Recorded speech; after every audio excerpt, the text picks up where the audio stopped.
Il n'y a pas de consensus scientifique qui nous dise que ça va être quelque chose de praticable, d'aller jusqu'à la désignation et l'interdiction de races particulières.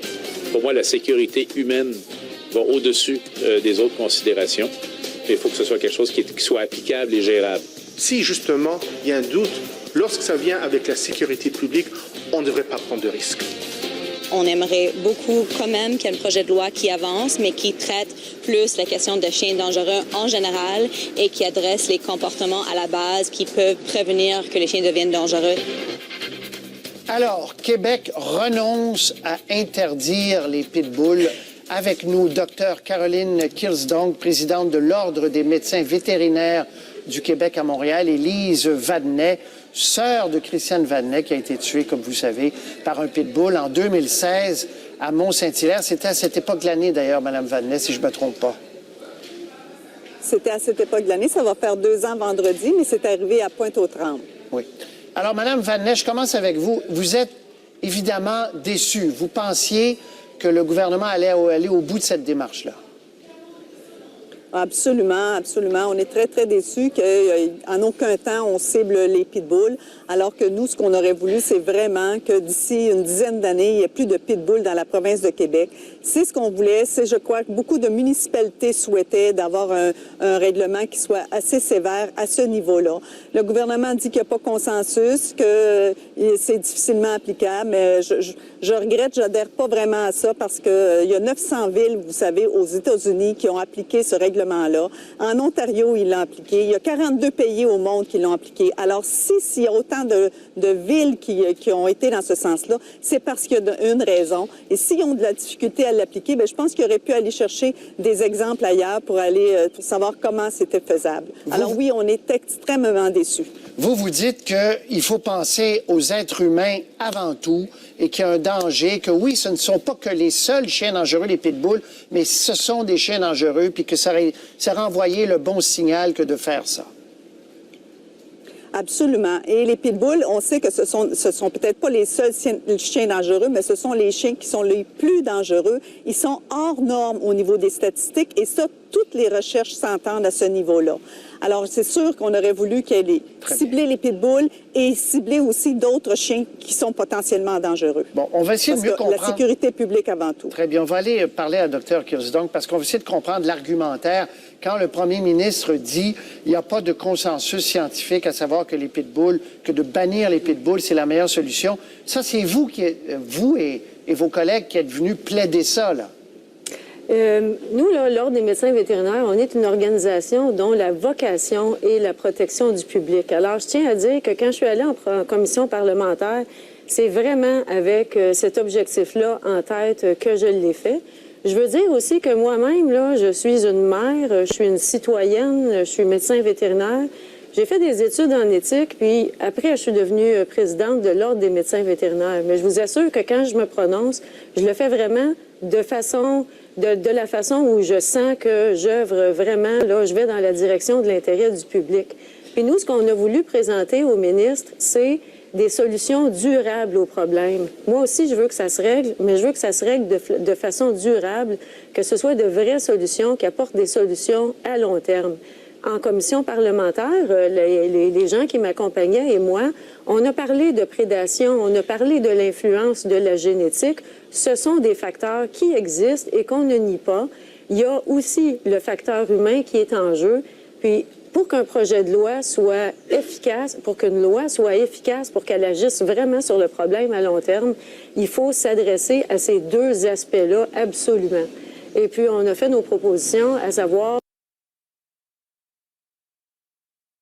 comment on pensait qu'on pouvait solutionner ça à long terme. Quel était, dans votre esprit, l'obstacle principal ou l'argument principal contre le bannissement des pitbulls?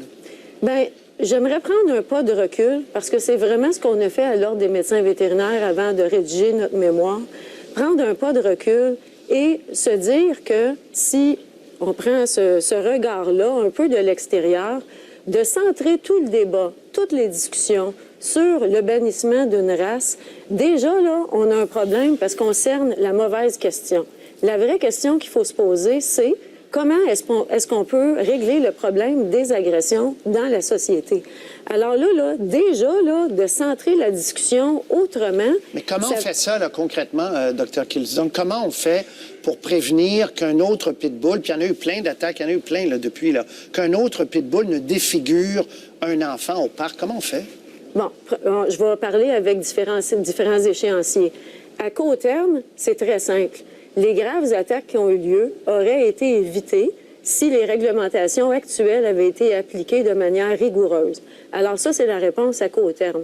La réponse à long terme, c'est l'identification des animaux avec un registre, un contrôle des mouvements pour qu'un chien ne puisse pas juste disparaître dans la nature et se rendre dans une autre ville, un contrôle des élevages pour qu'on sache qui fait reproduire des chiens, sur quels critères, sur quelle base, comment ils sélectionnent, donc, en deux et dans mots, quelles conditions, et par la suite, l'éducation du public. Donc, vous dites, si on est plus ordonné, si on est plus sévère en général, on va en venir à une situation où il y aura moins d'attaques.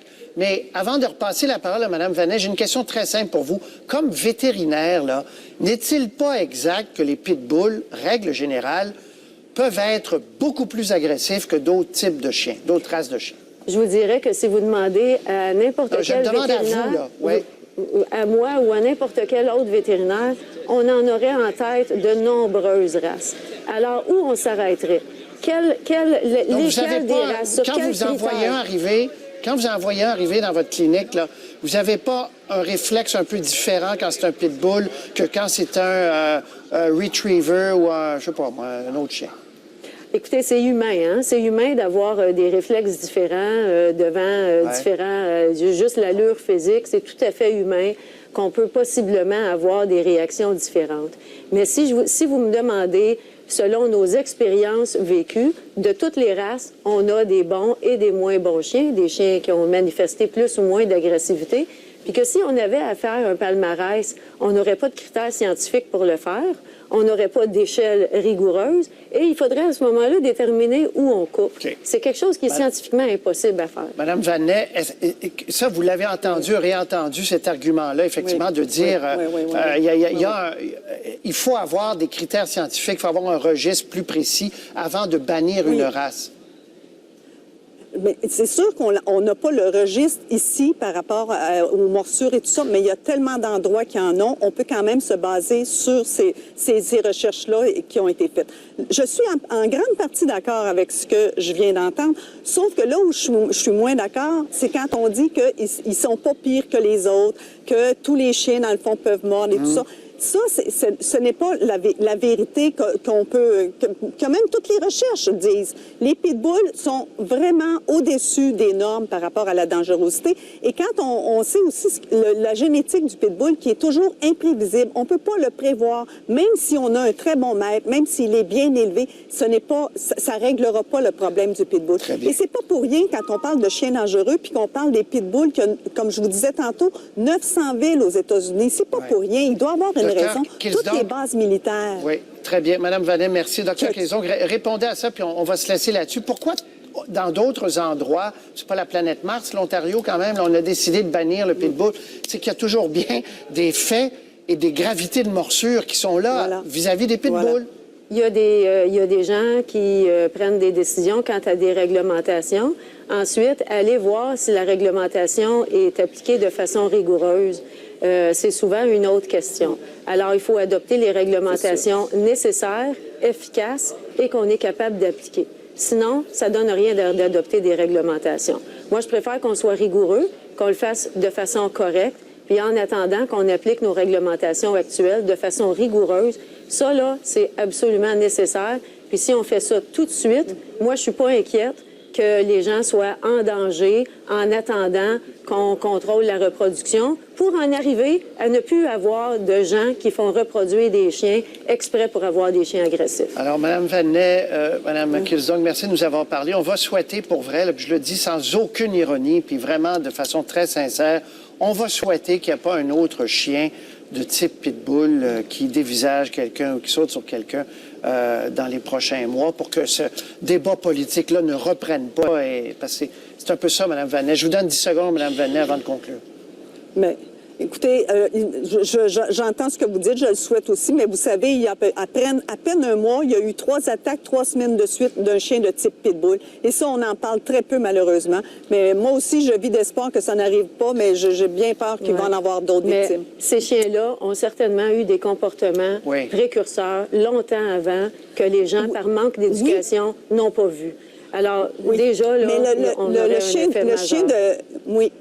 Mais le chien qui a attaqué, qui était le chien guide d'un monsieur qui est allé au CHUL de Québec, on parle d'un chien qui a été bien éduqué, socialisé, et il a été complètement imprévisible, qui a attaqué une infirmière. Alors là, ça, c'était l'exemple type d'un chien que le maître... Mesdames. Puis on l'entend souvent, j'ai cru au mythe que le bon maître, bon chien. Merci beaucoup de nous avoir parlé à vous deux. Alors, ça y est, c'est réglé, en tout cas pour l'instant.